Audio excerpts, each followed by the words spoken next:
Hello everyone, welcome to the online study of teenage classes. आज मैं आपके लेकर आया हूँ 13 चैप्टर न्यूक्लियस का लेक्चर नंबर 8। फ्रेंड्स, कल की क्लास में हमने काफ़ी महत्वपूर्ण डेरिवेशन को किया था। आज की क्लास में भी हम कुछ डेरिवेशन को सॉल्व करने जा रहे हैं, तो चलिए आज की क्लास को शुरू करते हैं। फ्रेंड्स, क्लास को आगे बढ़ाने से पहले हम एक छोटा सा क्विक रिकैप कर लेते हैं। स्टूडेंट्स, कल की क्लास में हमने कल के लेक्चर नंबर 7 में रेडियोएक्टिव क्षयता का नियम पढ़ा था और इससे संबंधित एक महत्वपूर्ण व्यंजक भी किया था। वो व्यंजक था n equal to n naught e to the power minus lambda t. तो फ्रेंड्स, यदि आपने हमारा लेक्चर नंबर 7 नहीं देखा है तो इस क्लास की डिस्क्रिप्शन बॉक्स में आपको लेक्चर नंबर 7 की लिंक मिल जाएगी, तो उस लिंक से आप हमारे इस लेक्चर को देख सकते हैं। तो फ्रेंड्स, पहले इस लेक्चर को कंप्लीट हो जाने दीजिए। देखिए फ्रेंड्स, जो डेरिवेशन हम आज की क्लास में करने जा रहे हैं वो डेरिवेशन भी काफ़ी महत्वपूर्ण है। देखिए फ्रेंड्स, हमने कल की क्लास, आज की क्लास और जो आने वाली कल की क्लास होगी, इन तीनों क्लासों में डेरिवेशन को मुख्य पर्पज के तौर पर रखा हुआ है। तो इन क्लासों को आपको बिल्कुल भी मिस नहीं करना है और इन डेरिवेशंस को आपको भी बिल्कुल नहीं छोड़ना है। तो फ्रेंड्स, आगे बढ़ने से पहले हम मैथ्स के कुछ बेसिक्स जान लेते हैं। उन बेसिक्स में हमें समझना है कि आखिर डिफरेंशिएशन के कुछ फॉर्मूले क्या होते हैं। फ्रेंड्स, हम डिफरेंशिएशन को दर्शाते हैं डी अपॉन डी एक्स। देखिए फ्रेंड्स, यदि आपका अवकलन काफ़ी मजबूत है तो आप अपनी वीडियो को आगे बढ़ा सकते हैं और सीधे डेरिवेशन पर पहुंच सकते हैं, लेकिन मैं तो सभी स्टूडेंट्स के साथ हूँ जो स्टूडेंट्स हमारे साथ बायोलॉजी से भी फिजिक्स में पढ़ रहे हैं। भैया, उनके लिए भी मैथ्स में थोड़े से फॉर्मूले कठिन हो जाते हैं, तो इस कारण से मैं उनको डेरिवेशन से पहले कुछ फॉर्मूले बता देना चाहता हूँ। तो फ्रेंड्स, जब हम e to the power x का x के सापेक्ष अवकलन करेंगे तो हमें e to the power x ही मिलता है, और यदि हम e to the power x का x के सापेक्ष समाकलन भी करते हैं तो हमें e to the power x ही मिलता है। फ्रेंड्स, हमारा दूसरा फॉर्मूला होगा कि यदि हम x का x के सापेक्ष भाई अवकलन करें तो हाँ, यहाँ हमें एक ही मिलने वाला है। हाँ भाई, निश्चित सी बात है, यदि हम x का x के सापेक्ष अवकलन करें तो हमें रिजल्ट में एक ही मिलेगा। और फ्रेंड्स, लास्ट में एक और फॉर्मूला है जो काफ़ी महत्वपूर्ण भी है। देखिए भाई, तीसरे फॉर्मूले में क्या कुछ विशेष होने वाला है। देखिए, हमें e to the power x t का x के सापेक्ष अवकलन करना है। अभी हमने थोड़ी देर पहले जाना कि यदि e to the power x का x के सापेक्ष अवकलन करते हैं तो हमें e to the power x ही मिलता है।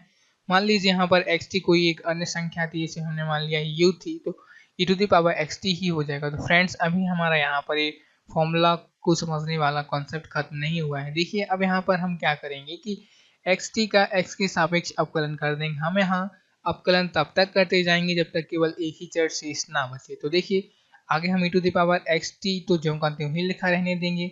अब हम देखिए यहाँ पर x एक चर हो गया, लेकिन t यहाँ पर एक नियतांक की भांति कार्य करेगा। तो हम सभी जानते हैं कि भाई अवकलन हो या फिर समाकलन हो, t या फिर वो नियतांक हमेशा बाहर ही आ जाता है। तो हमने यहाँ पर लिख दिया है e to the power x t into t d upon d x of x. हाँ भाई, क्योंकि यहाँ पर t हमने बाहर भेज दिया है तो हमें यहाँ पर x ही बचेगा। तो हमारा जो आंसर हो गया वो हो गया e to the power x t into t d upon d x of x. तो फ्रेंड्स, इसे हमने जो करते लिख दिया e to the power x t into t d upon d x of x का यहाँ पर 1 ही हो जाएगा। तो यहाँ पर हम 1 लिख देंगे, तो चूंकि हमें वही फॉर्मूला मिलने वाला है। तो फ्रेंड्स, आई होप कि आप इन फॉर्मूले को काफ़ी अच्छी तरीके से समझ गए होंगे। ये वही फॉर्मूले हैं जो हमारे डेरिवेशन को काफ़ी आसान बनाने वाले हैं। तो चलिए स्टूडेंट्स, अब हम अपनी क्लास को आगे बढ़ाते हैं और at the end final derivation की ओर आगे बढ़ते हैं। देखिए फ्रेंड्स, स्क्रीन पर आपको क्या दिखाई दे रहा है? सर, ये तो कोई एक रेडियोएक्टिव पदार्थ है, इस पर कुछ लिखा भी हुआ है, कंटेंट्स एक्टिविटी यूरेनियम ओरे, और लास्ट में नीचे लिखा हुआ है क्वेश्चन रेडियोएक्टिव मटेरियल। मतलब सर, हमने यहाँ पर कोई नमूना लिया हुआ है रेडियोएक्टिव पदार्थों का, तो यहाँ पर आपको टेंशन लेने की कोई ज़रूरत नहीं है। देखिए फ्रेंड्स, आज का हमारा टॉपिक है क्षयता दर, या फिर जिसे हम कहते हैं सक्रियता। फ्रेंड, अभी भी हम जो कुछ भी डेरिवेशंस पढ़ रहे हैं वो सब नाभिक को तोड़ने के संबंध में ही पढ़ रहे हैं। देखिए फ्रेंड्स, हमने कल के फॉर्मूले में क्या जाना? हमने कल के फॉर्मूले में जाना था कि आखिर रेडियोएक्टिवता या फिर रेडियो सक्रियता क्षयता का नियम क्या कहलाता है। उसे तो हमने व्यंजक भी किया था n equal to n naught e to the power minus lambda t. Friends, आज हम उसी से रिलेटेड एक और दूसरा महत्वपूर्ण डेरिवेशन करने जा रहे हैं, जिसका नाम है, जिसकी संज्ञा है, फिर टॉपिक है क्षयता दर या फिर सक्रियता। देखिए फ्रेंड्स, यदि बोर्ड वाले आपसे क्वेश्चन पूछते हैं, क्योंकि यहाँ से 4 अंकों का एक क्वेश्चन आना है, तो आपको ये भी मालूम होना चाहिए कि भाई यदि वो क्वेश्चन पूछते हैं तो कैसा आ सकता है। क्वेश्चन होगा कि क्षयता दर क्या है। क्षयता दर के लिए व्यंजक व्युत्पन्न कीजिए। देखिए फ्रेंड्स, 1 नंबर के लिए परिभाषा और 3 नंबरों के लिए डेरिवेशन आपके लिए काफ़ी आसान तरीके से आपसे वो पूछ सकते हैं। देखिए, सबसे पहले हम सक्रियता या फिर क्षयता दर की परिभाषा लिखेंगे। तो परिभाषा में लिखा गया है कि किसी नमूने की प्रति एकांक समय में क्षयित होने वाले नाभिकों की संख्या को क्षयता दर या फिर सक्रियता दर कहते हैं। इसे 8 से दर्शाते हैं। देखिए भाई, दर का तो एक सामान्य सा फंडा होता है, सामान्य सा सिंपल होता है कि दर हमेशा समय के सापेक्ष ही ली जाती है। दर चाहे आपकी चक्रवृद्धि ब्याज की हो, सामान्य या फिर साधारण ब्याज की हो, या फिर किसी भी संबंध में दर हो, दर को हमेशा समय के सापेक्ष ही लिया जाता है। यहाँ पर वो छठा दर में हमसे कुछ विशेष कहने की कोशिश कर रहे हैं। हमसे वो कह रहे हैं कि भाई प्रत्येक अंक समय में, मतलब हमारे पास कोई एक नमूना होगा, कोई एक रेडियो एक्टिव नमूना होगा। सर यदि आपको रेडियो एक्टिव नमूने की आवश्यकता होगी तो आप अब वर्तमान समय की जो आवर्त सारणी है जिसमें अब परमाणु क्रमांक को अपनाया गया है, तो वर्तमान समय की या फिर आधुनिक आवर्त सारणी में आप आवर्त नंबर 7 में जाइए। उसमें आपको जितने भी तत्व मिलेंगे सर वो सभी आपके तत्व रेडियो एक्टिव तत्व ही होने वाले हैं। तो हम तो अपने टॉपिक पर वापस लौटते हैं कि हम क्या कह रहे थे कि भाई यदि किसी नमूने के प्रत्येक अंक समय में क्षय होने वाले नाभिकों की संख्या को ही सक्रियता दर कहते हैं। भाई सिंपल सी बात है, मान लीजिए जो आपको स्क्रीन पर नमूना दिखाई दे रहा है, देखिए नमूना मतलब सैंपल दिखाई दे रहा है, तो सैंपल को हमेशा चाक चौबंद के साथ रखा जाता है क्योंकि रेडियो एक्टिव पदार्थ होते हैं, थोड़े से समय में इनके नाभिक टूट जाते हैं, तो इस कारण से इनको कुछ विशेष अवस्थाओं में रखा जाता है। तो ठीक ऐसे ही यहाँ पर इसे एक छोटे से बॉक्स में रखा गया है। तो फ्रेंड्स वो हमसे कहने की कोशिश कर रहे हैं कि भैया यदि मान लीजिए किसी नमूने से या फिर सैंपल से नाभिक टूट रहे हैं तो हमें केवल ये ज्ञात करना है कि भाई एक सेकंड में कितने नाभिक टूटेंगे। एक सेकंड में जितने भी नाभिक टूटेंगे, जितने भी नाभिक छद विच्छित या फिर खंडित हो रहे हैं, उन्हीं की संख्या को हम उस नमूने की क्षयता दर या फिर सक्रियता कहते हैं। और दर का सीधा संबंध समय के सापेक्ष होता है, तो यहाँ पर भी हमने समय को सापेक्षता में ही लिया हुआ है। तो परिभाषा हो जाएगी कि किसी नमूने की प्रत्येक अंक समय में क्षय होने वाले नाभिकों की संख्या को ही क्षयता दर या फिर सक्रियता दर कहते हैं। फ्रेंड्स इसे कैपिटल आर से दर्शाते हैं। चलिए फ्रेंड्स अब आगे बढ़ते हैं और डेरिवेशन को समझ लेते हैं कि आखिर क्षयता दर या फिर सक्रियता के लिए व्यंजक क्या है। तो फ्रेंड्स मान लीजिए हमारे पास एक रेडियोएक्टिव नमूना है जिसमें नाभिकों की संख्या कैपिटल एन है। ऐसा हम अपने पिछले व्यंजकों में भी करते आए हैं कि हमने माना कि हमारे पास कोई एक रेडियोएक्टिव नमूना या फिर पदार्थ है जिसमें नाभिकों की संख्या कैपिटल एन है। आगे इन्होंने लिखा है कि माना कि dt, देखिए फ्रेंड्स dt और डेल्टा टी दोनों ही समय में परिवर्तन को दर्शाते हैं, लेकिन यहाँ पर हमने dt इसलिए लिया गया है क्योंकि dt काफी कम समय अंतराल को दर्शाता है। और यदि हम बात करें डेल्टा t की तो डेल्टा t dt के सापेक्ष थोड़े से अधिक समय को दर्शाता है। वैसे ये दोनों ही परिवर्तन की सूचक हैं, लेकिन यहाँ पर dt स्पेशली इस प्रकार से लिया गया है कि भाई जो आपका dt होता है वो काफी सूक्ष्म अंतर को या फिर परिवर्तन को दर्शाता है। तो माना कि dt या फिर अत्यंत सूक्ष्म समय अंतराल में क्षय होने वाले नाभिकों की संख्या डेल्टा n है। तब r equal to dn/dt। Friends यहाँ पर हमारा ये फॉर्मूला या फिर ये लाइन कंप्लीट नहीं हुई है क्योंकि यहाँ पर माइनस लिखना काफी महत्वपूर्ण होगा, क्योंकि मैं आपके लिए बता देता हूँ कि यहाँ पर हमने माइनस क्यों लिखा हुआ है। देखिए फ्रेंड्स इतना तो आप समझ गए हैं कि आखिर r क्या है। r यहाँ पर सक्रियता दर या फिर क्षयता दर है।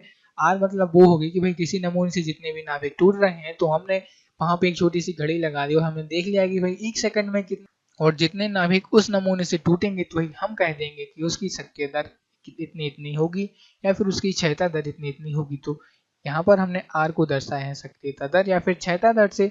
और dn/dt देखिए यहाँ पर n होगा उस नमूने में कुल नाभिकों की संख्या, और चूंकि हमने यहाँ पर सापेक्षता में लिया है, हमने अपनी परिभाषा में ही जाना था कि आखिर सक्रियता दर क्या कहलाती है। तो सक्रियता दर एकांक समय में नाभिकों की संख्या में होने वाले परिवर्तन को या फिर कमी को दर्शाती है। देखिए नाभिक तो टूट ही रहे हैं, उस नमूने के नाभिकों की संख्या में कमी ही आ रही है, तो इस कारण से हमने यहाँ पर माइनस लिखा गया है। तो फ्रेंड्स आई होप कि आप समझ गए होंगे कि आखिर क्यों हमने यहाँ पर माइनस लिखा है। तो हमने लिखा है r equal to minus dn/dt। यहाँ पर n होगी नाभिकों की संख्या, r होगी क्षयता दर, और माइनस इस चीज को दर्शा रहा है कि उस नमूने से नाभिकों की संख्या में हमेशा कमी ही आने वाली है क्योंकि उस नमूने से नाभिक टूट ही रहे हैं। देखिए फ्रेंड्स यहाँ पर हमने एक छोटी सी कलाकारी की है। आप समझ गए होंगे कि हमने इस इक्वेशन की दोनों पक्षों में माइनस का गुणा कर दिया। देखिए फ्रेंड्स जब यहाँ LHS में हम माइनस का गुणा करेंगे तो हो जाएगा माइनस r, जब हम RHS में माइनस dn/dt में माइनस का गुणा करेंगे तो यहाँ हो जाएगा dn/dt। तो फ्रेंड्स आई होप कि अभी आप समझ गए होंगे कि आखिर हमने कैसे इन दोनों पक्षों में माइनस का गुणा कर दिया है। फ्रेंड्स अभी थोड़े से समय के बाद आपको समझ में आ जाएगा कि आखिर हमने क्यों यहाँ पर स्पेशली तौर पर माइनस का गुणा किया है। तो फ्रेंड्स इसी दे दिया हमने इक्वेशन नंबर 1। चलिए आगे बढ़ते हैं। हम जानते हैं n equal to n naught e to the power minus lambda t. हाँ फ्रेंड्स इस व्यंजक को हमने कल की ही क्लास में पढ़ा था। इसे हम रेडियो एक्टिव क्षयता का नियम कहते हैं। ए रेडियो एक्टिव क्षयता का चरघातांकी रूप या फिर समीकरण है। तो फ्रेंड्स क्योंकि हमने आज की क्लास में भी इसके बारे में थोड़ा सा डिस्कस किया था, और यदि आपने हमारी क्लास नहीं देखी है तो भाई प्लेलिस्ट में आपको मिल जाएगी हमारी लेक्चर नंबर 7, उसमें आप समझ सकते हैं कि आखिर देखिए फ्रेंड्स, इस डेरिवेशन को समझने के लिए, इस डेरिवेशन को करने के लिए आपको पहला वाला डेरिवेशन याद होना चाहिए कि भैया हमने चरघातांकी रूप जो पढ़ा था वो होता है n = n0 e to the power minus lambda t। देखिए फ्रेंड्स, इसी हमने लिखा इक्वेशन नंबर 2। अभी तक हमारी व्यंजक में 2 इक्वेशन बन चुके हैं। चलिए आगे बढ़ते हैं। यहाँ पर हमें थोड़ा सा इनको डिफाइन कर देना है कि आखिर n क्या है। तो देखिए भाई, n होगी यहाँ पर नमूने में नाभिकों की कुल संख्या, n नॉट होगी प्रारंभिक समय में नाभिकों की संख्या, या फिर आप लिख सकते हैं कि समय t बराबर 0 पर नाभिकों की संख्या। देखिए फ्रेंड्स, मान लीजिए यदि उस नमूने में, जो अभी हमने थोड़ी देर पहले आपको स्क्रीन पर दर्शाया था, यदि उस नमूने में नाभिकों की संख्या 10 है तो प्रारंभिक समय में नाभिकों की संख्या n नॉट इक्वल टू 10 ही रहेगी। मतलब प्रारंभिक समय उस समय को संबोधित कर रहा है यहाँ पर कि जब उस नमूने से नाभिकों की टूटने की संख्या स्टार्ट नहीं हुई थी। तो और आप इसे सिंपल शब्दों में भी लिख सकते हैं कि समय t बराबर 0 पर नाभिकों की संख्या को हम n नॉट से दर्शाएंगे। तो फ्रेंड्स, आगे यहाँ पर लैम्डा होगा विघटन स्थिरांक, या फिर इसे हम क्षयता स्थिरांक भी कहते हैं, और फ्रेंड्स यहाँ पर t होगा समय। तो फ्रेंड्स, आई होप कि आप यहाँ तक हमारी डेरिवेशन को काफ़ी आसान तरीके से समझ गए होंगे। तो चलिए अब डेरिवेशन को आगे बढ़ाते हैं। हमें समीकरण 2 के दोनों पक्षों का t के सापेक्ष अवकलन करना है। तो फ्रेंड्स, मैं आशा करता हूँ कि आप समझ गए होंगे कि आखिर क्यों मैंने डेरिवेशन के पहले आपको डिफरेंशिएशन के कुछ विशेष फॉर्मूले समझाए थे। तो फ्रेंड्स, मैंने इसी डेरिवेशन के मद्देनजर आपको उन डेरिवेशंस को, उन फॉर्मूलों को बताया था। तो चलिए फ्रेंड्स, आगे बढ़ते हैं। हमें समीकरण 2 का दोनों पक्षों का t के सापेक्ष अवकलन करना है। फ्रेंड्स, यहाँ पर हमें समाकलन नहीं अवकलन करना है, और समाकलन और अवकलन दोनों ही एक दूसरे की विपरीत प्रक्रियाएं होती हैं। जो कि हमने अपनी पिछली क्लास में जो डेरिवेशन किया था उसमें हमने समाकलन के फॉर्मूलों को अपनाया था, लेकिन यहाँ पर हम अवकलन के फॉर्मूलों को अपनाने जा रहे हैं। तो फ्रेंड्स, आई होप कि यदि आपने दोनों क्लासेस को अटेंड किया है, दोनों डेरिवेशंस को आप समझ रहे हैं, सीखने की कोशिश कर रहे हैं, तो आपको यहाँ पर बिल्कुल भी कंफ्यूजन नहीं होनी चाहिए। चलिए फ्रेंड्स, अब हम समीकरण 2 के दोनों पक्षों का t के सापेक्ष अवकलन करते हैं। तो देखिए, तो हम LHS का t के सापेक्ष अवकलन करेंगे तो क्या हो जाएगा, dn/dt, क्योंकि यहाँ पर dt ये दर्शाएगा कि भाई t के सापेक्ष अवकलन हो रहा है। आगे हमने लिख दिया d/dt of n naught e to the power minus lambda t। देखिए फ्रेंड्स, यहाँ पर हमने दोनों पक्षों का t के सापेक्ष अवकलन कर दिया है। तो LHS में तो यथावत ही लिखा रहेगा dn/dt, लेकिन यहाँ पे देखिए n नॉट क्या होगा, समय t बराबर 0 पर, या फिर प्रारंभिक समय में नमूने में उपस्थित नाभिकों की संख्या वो तो स्थिर रहने वाली है। यदि वो राशि या फिर वो नाभिकों की संख्या प्रारंभिक समय में शून्य रहेगी, मतलब उसमें प्रारंभिक समय में उस नमूने की नाभिकों की संख्या में कोई भी परिवर्तन नहीं होने वाला है। तो यहाँ पर n नॉट समय t इक्वल टू 0 पर एक नियतांक या फिर स्थिरांक की बात करेगी, एक स्थिरांक की भांति कार्य करेगी। तो यहाँ पर हम इसे अवकलन के बाहर लिख सकते हैं। फ्रेंड्स, हम सभी जानते हैं कि चाहे वो आपका अवकलन हो या फिर समाकलन हो, यदि कोई स्थिरांक आ जाता है तो उसे हम निकाल कर बाहर फेंक देते हैं और बाहर लिख देते हैं। तो फ्रेंड्स, अब हम यहाँ पर अवकलन करेंगे d/dt of e to the power minus lambda t। तो चलिए आगे बढ़ते हैं। LHS में यथावत ही लिखा रहेगा dn/dt, RHS में n नॉट। और देखिए, अब यहाँ पर हमें एक छोटा सा फॉर्मूला लगाना है। हमने अभी क्लास के स्टार्टिंग में थोड़ी देर पहले जाना था कि आखिर भाई d/dx of e to the power x होता है, e to the power x ही होता है। चाहे आप e to the power x का अवकलन करें या फिर समाकलन करें, आपको result e to the power x ही मिलने वाला होता है। तो यहाँ पर जब हम e to the power minus lambda t का t के सापेक्ष अवकलन करेंगे तो भाई e to the power minus lambda t मिलेगा। लेकिन अभी यहाँ पर कहानी खत्म नहीं हुई है। अब हम माइनस लैम्डा t का t के सापेक्ष अवकलन करेंगे। यहाँ पर हम इसका अवकलन जब तक करते रहेंगे जब तक कि केवल एक ही चर हमारे पास शेष ना रहे। तो फ्रेंड्स, यथावत हम पहले की तरह LHS में लिख देंगे dn/dt, RHS में लिखेंगे n naught into e to the power minus lambda t। देखिए फ्रेंड्स, यहाँ पर माइनस लैम्डा एक नियतांक की भांति कार्य करेगा, क्योंकि माइनस लैम्डा क्या है भाई, विघटन स्थिरांक है। तो यहाँ पर हमने बाहर कर दिया, बाहर फेंक दिया माइनस लैम्डा को। और अब हम t का t के सापेक्ष अवकलन करेंगे, क्योंकि जब यहाँ से माइनस लैम्डा बाहर निकल जाएगा तो यहाँ पर केवल t ही शेष बचेगा। तो यहाँ पर हम t का t के सापेक्ष अवकलन कर देंगे। तो यथावत ही LHS में लिखा रहेगा dn/dt इक्वल टू n। देखिए फ्रेंड्स, जब इस माइनस का हम यहाँ आगे लिख देंगे तो हो जाएगा minus n naught e to the power minus lambda t, और लैम्डा इंटू में लिखा रहेगा। देखिए फ्रेंड्स, जब हम इसका t का t के सापेक्ष अवकलन करेंगे तो हमें रिजल्ट में एक ही मिलेगा, और जब हम इस राशि में एक का गुणा करेंगे तो कोई परिवर्तन नहीं होने वाला है। तो इस कारण से हमने इसी दे दिया है क्वेश्चन नंबर 3। चलिए फ्रेंड्स आगे बढ़ते हैं। देखिए आप पहले क्वेश्चन को ध्यान से देखिए। देखिए dn/dt को क्या लिखा गया है, -r लिखा गया है और इसके LHS में क्या लिखा हुआ है भाई, dn/dt। तो इससे आपका सीधा संपर्क निकल रहा है कि भाई आप dn/dt को लिख सकते हैं -r, तो हमने इसे लिख दिया -r इक्वल टू। देखिए फ्रेंड्स सिंपल तौर पर यहाँ भी dn/dt है, यहाँ पर भी dn/dt और dn/dt का मान तो -r है, तो यहाँ पर इसका से हमने लिख दिया -r।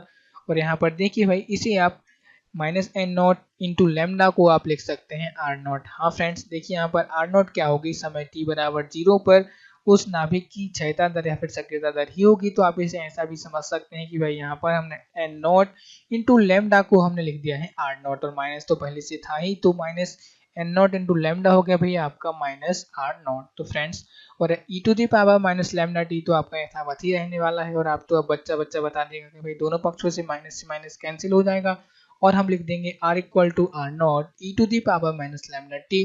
तो फ्रेंड्स यही हमारा डेरिवेशन है। देखिए कितना सिंपल सा डेरिवेशन है, केवल एक ही स्लाइड में बन गया और 4 अंकों के आने में काफी महत्वपूर्ण है। 3 अंक का डेरिवेशन और 1 अंक का आपसे वो क्षयता दर या फिर सक्रियता का परिभाषा पूछ लेंगे। तो फ्रेंड्स आई होप, मैं आशा करता हूं कि आप इस व्यंजक को काफी अच्छे तरीके से समझ गए होंगे। देखिए फ्रेंड्स हमने जो कल चरघातांकी वाला डेरिवेशन किया था वो थोड़ा सा कठिन था, मैं खुद कह रहा हूँ आपसे, वो थोड़ा सा कठिन था, बस उसमें थोड़ी सी समझने की देर होती है। लेकिन जो आज हमने फॉर्मूला किया है क्षयता दर या फिर सक्रियता का फॉर्मूला किया है, तो फ्रेंड्स ये फॉर्मूला या फिर ये डेरिवेशन काफी महत्वपूर्ण है और काफी आसान भी है। तो फ्रेंड्स यही आज का हमारा डेरिवेशन था। यदि आपको इस डेरिवेशन को समझने में थोड़ी सी भी हिचकिचाहट हो रही है तो आप वीडियो को एक बार फिर से चलाकर इस डेरिवेशन को समझ सकते हैं। फ्रेंड्स यदि आप मुझसे पूछें कि सर मैं चैप्टर नंबर 13 और यूनिट नंबर 8 से क्या पढ़कर जाऊं, तो सर परमाणु में से तो मैंने आपको कुछ क्वेश्चंस बता ही दिए हैं और मैं आपको यहाँ से बताऊंगा कि भाई आप इन डेरिवेशंस को पहली प्रेफरेंस दें, क्योंकि इन डेरिवेशंस को आप बिल्कुल भी ना छोड़ें। चाहे आप और कोई भी जो हमने स्टार्टिंग में परमाणु क्रमांक, परमाणु द्रव्यमान, संभारिक, समस्थानिक, आइसो न्यूटोनिक वगैरह वगैरह, मतलब जो कुछ भी हमने समझा था मैं उन सब से पहली प्राथमिकता इन डेरिवेशन को या फिर इन व्यंजकों को ही दूंगा। तो आपको इनको भी बिल्कुल भी स्किप नहीं करना है। तो चलिए चलते चलते हम अपनी क्लास को लास्ट सेगमेंट की ओर ले चलते हैं, कुछ नोट्स पढ़ लेते हैं कि आखिर इस व्यंजक के संबंध में क्या कुछ नोट है। तो फ्रेंड्स सक्रियता का ऐसा ही मात्रक बैकुरल होता है। हाँ भैया ये सर वही E.H. बैकरल हैं जिन्होंने 1896 में रेडियो सक्रियता की खोज की थी। मतलब कि एक बैकरल का क्या अर्थ होता है, एक बैकरल का होता है कि एक क्षय प्रति सेकंड, मतलब किसी नमूने से या फिर किसी रेडियो एक्टिव पदार्थ से 1 सेकंड में यदि एक क्षय हो रहा है तो उसे हम कहेंगे कि भाई वहां पर एक बैकरल हो गया है या फिर एक बैकरल अप्लाई हो जाएगा। स्क्रीन पर आपको कौन दिखाई दे रही है इस वक्त, ये है मैरी क्यूरी। तो जो आपका रेडियो सक्रियता या फिर रेडियो एक्टिविटी का दूसरा सामान्य प्रचलित मात्रक है वो क्यूरी ही होता है, जो मैरी क्यूरी के नाम से लिया गया है। देखिए फ्रेंड्स रेडियो सक्रियता का ऐसा ही मात्रक बैकरल होता है, लेकिन जो प्रचलित मात्रक है वो क्यूरी होता है। तो आपको इसे समझने में कोई भी समस्या नहीं होनी चाहिए। देखिए फ्रेंड्स ये वो पॉइंट है जिन्हें आप मिस नहीं कर सकते हैं। एक नंबर के ऑब्जेक्ट वार्षिक परीक्षा में आ भी सकते हैं और यदि आ गए तो आपकी चांदी हो जाएगी, क्योंकि भैया ये वो पॉइंट होते हैं जिन्हें हर बच्चा पढ़ के नहीं जाता है। बच्चा तो कुछ निश्चित सी बातें ही पढ़ के जाते हैं, लेकिन आपको यहाँ से सब कुछ पढ़ना है और ये छोटी छोटी सी बातें आपको याद भी रख लेनी है कि भाई सक्रियता कैसी मात्रक बैकरल होता है, सामान्य मात्रक क्यूरी होता है। क्यूरी में मैरी क्यूरी के नाम से लिया गया है, बैकरल सर E.H. बैकरल के नाम से लिया गया है और सर E.H. बैकरल ने 1896 में रेडियो सक्रियता की खोज की थी। देखिए भैया आपको दिखाई दे रहा है हमने गूगल से इसे स्निप किया है। देखिए नोबेल पुरस्कार समारोह 10 दिसंबर 1903 में जो हुआ था तो भौतिकी में 3 विजेता लिए गए थे। मतलब उस समय भौतिकी से 3 वैज्ञानिकों को नोबेल पुरस्कार मिला था। वो थे सर हेनरी बैकरल, मतलब sir Henri Becquerel, Marie Curie और एक पियरे क्यूरी थे। मतलब इन 3 वैज्ञानिकों को इस खोज के संदर्भ में, रेडियो सक्रियता के संदर्भ में उस समय का नोबेल प्राइज दिया गया था। फ्रेंड्स नोबेल प्राइज काफी बड़ी प्राइज होती है, तो इन वैज्ञानिकों को इस खोज के संदर्भ में नोबेल प्राइज से भी नवाजा गया। तो फ्रेंड्स आज के लिए बस इतना ही, पढ़ाई करते रहें और ऑल द वेरी बेस्ट।